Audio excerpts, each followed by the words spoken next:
ओम सदाशिव गुरुवे नमः। मंडूक्योपनिषद क्या है? मंडूक्योपनिषद में अथर्ववेद के अंतर्गत एक उपनिषद है जो मात्र 12 मंत्रों में आत्मा और ब्रह्म की एकता पर गहन ज्ञान देता है। यह ओम के 3 मात्राओं आ उ मा की व्याख्या करके चेतना के पार अवस्थाओं यानी चेतना के उस पार जो जागृत, स्वप्न और सुषुप्ति और तुरीय को समझाता है और बताता है कि ये तीनों अवस्थाएं मिलकर ओमकार का ही रूप हैं। मुख्य विषय इसके क्या हैं? ओम का महत्व बताया है। यह उपनिषद ओम को सभी का प्रतीक, ब्रह्म का सर्वोत्तम संबोधन मानता है। चेतना की 4 अवस्थाएं बताई हैं। जागृत अवस्था आ अक्षर से संबंधित, जो वैश्वानर नामक बाहरी चेतना है। स्वप्न अवस्था उ अक्षर से संबंधित है, जो तेजस नामक आंतरिक चेतना है। सुषुप्ति गहन निद्रा अवस्था मा अक्षर से संबंधित है, जो प्रज्ञा नामक चेतना है। तुरीय अवस्था यह चौथी अवस्था है, जो इन तीनों से परे और व्यवहारिक शिव और अद्वैत है, जिसे अमात्र बिना मात्रा वाला कहा गया है। मंडूक्योपनिषद का पहला मंत्र ओम इति एतत् अक्षरम इदं सर्वं तस्य उपव्याख्यानं भूतं भवत् भविष्यत् इति सर्वम् ओंकार एव च यत् त्रिकालातीतं यन्नत् तत् अपि ओंकार एव। अर्थात ओम तद अक्षरम इदम गम सर्वम, यानी कि इस उपनिषद में परब्रह्म परमात्मा के समग्र रूप का तत्व समझाने के लिए 4 पादों की कल्पना की गई है। नाम और नामी की एकता का प्रतिपादन करने के लिए प्रणों की आ उ मा इन 3 मात्राओं के साथ और मात्रा रहित उसके अव्यक्त रूप के साथ परब्रह्म परमात्मा के एक एक पाद की समता दिखलाई गई है। इस प्रकार इस मंत्र पर परब्रह्म परमात्मा का नाम ओंकार है, उसको समग्र पुरुषोत्तम से अभिन्न मानकर यह कहा गया है कि ओम एक अक्षर ही है, पूर्ण ब्रह्म अविनाशी परमात्मा है।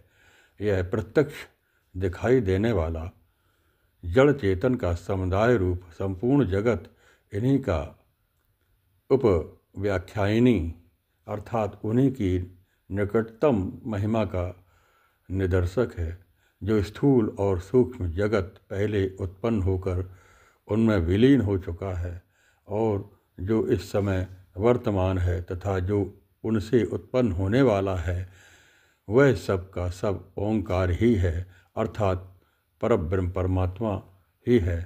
तथा जो तीनों कालों से अतीत इससे भिन्न है, वह भी ओंकार ही है, अर्थात कारण, सूक्ष्म और स्थूल इन तीनों भेदों वाला जगत, उसको धारण करने वाला परब्रह्म के जिस अंश की इसके आत्मा रूप में, आधार रूप में अभिव्यक्ति होती है, उतना ही उन परमात्मा का स्वरूप नहीं है, इससे अलग भी वे हैं।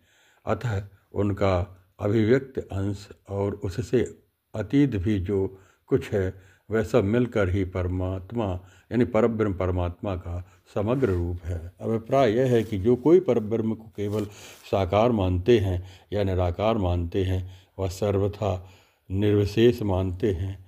उन्हें सर्वज्ञता, सर्वधारणा, सर्वकारणता, सर्वेश्वरता और आनंद, विज्ञान आदि कल्याणमय गुणों से संपन्न नहीं मानते।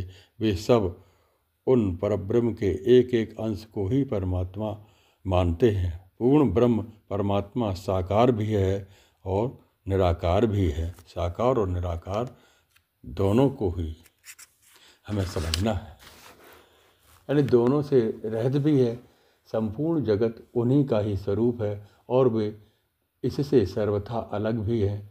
वे सर्वगुणों से रहित भी हैं और निर्विशेष भी हैं और सर्वगुण संपन्न भी हैं।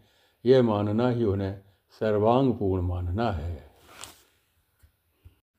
इस प्रकार से ओमकार का महत्व, चेतना की 4 अवस्थाएं, जागृत अवस्था, स्वप्न अवस्था, सुषुप्ति गहन निद्रा अवस्था और तुरीय अवस्था, और आत्मा और ब्रह्म की एकता के बारे में, और अद्वैत वेदांत ज्ञान की विधि, सरल और महत्वपूर्ण, इस प्रकार के सिद्धांत मिलते हैं। यह सबसे छोटा उपनिषद है, केवल श्लोक संख्या 12 है। वैदिक संबंध अथर्ववेद से संबंधित है, अथर्ववेद से ही लिया गया। मुख्य विषय चेतना की 4 अवस्थाएं, जागृत, स्वप्न, सुषुप्ति और तुरीय है। मांडूक का अर्थ है मेंढक। लेकिन यह मुख्य रूप से मांडूक उपनिषद नामक एक प्रमुख हिंदू ग्रंथ संदर्भित करता है।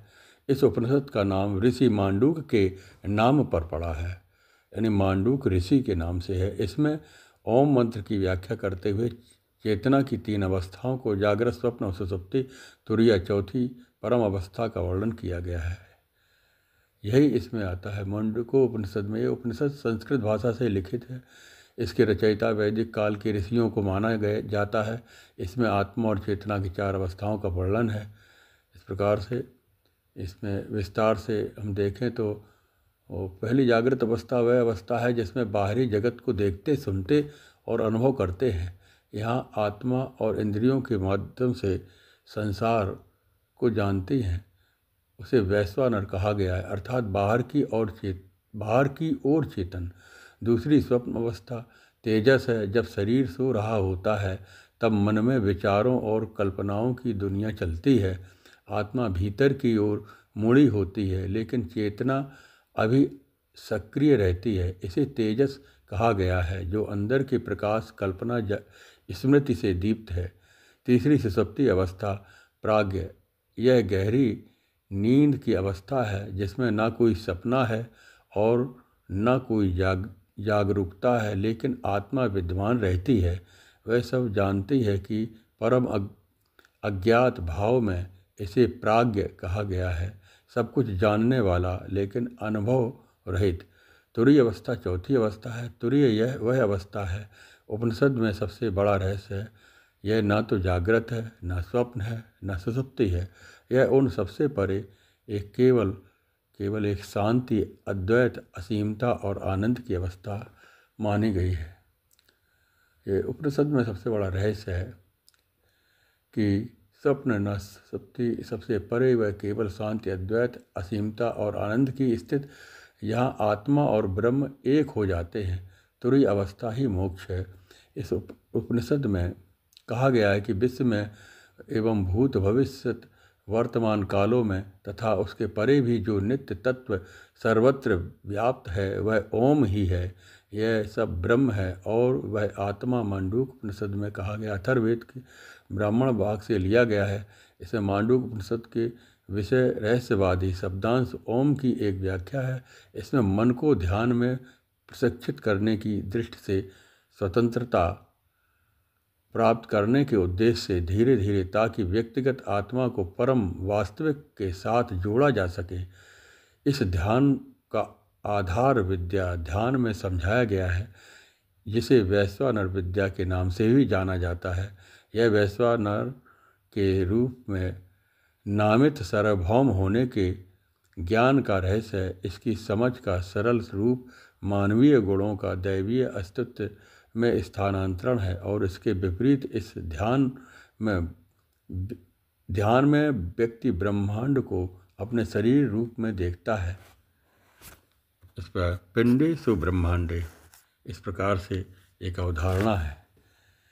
और इसी प्रकार भगवत गीता में, अन्य उपनिषद में भी आता है। भगवत गीता में आता है, वेदम पवित्र ओंकार ऋग्जाम यज्रेव च, जानने योग ओंकार स्वरूप मेरा ही स्वरूप है। भगवान श्री कृष्ण अपने विराट स्वरूप को इस विश्व में बताते हैं कि जानने योग वेद, जानने योग ओंकार स्वरूप उस परमात्मा का ही स्वरूप है। मंडूक उपनिषद का 12वां मंत्र, एवं अमात्र ओंकार अभ्यवहार्यम प्रपंचोपशम शिव अद्वैत चतुर्थ स आत्मा एव आत्माना आत्मानं संविशति या एवं वेद यह एवं वेद।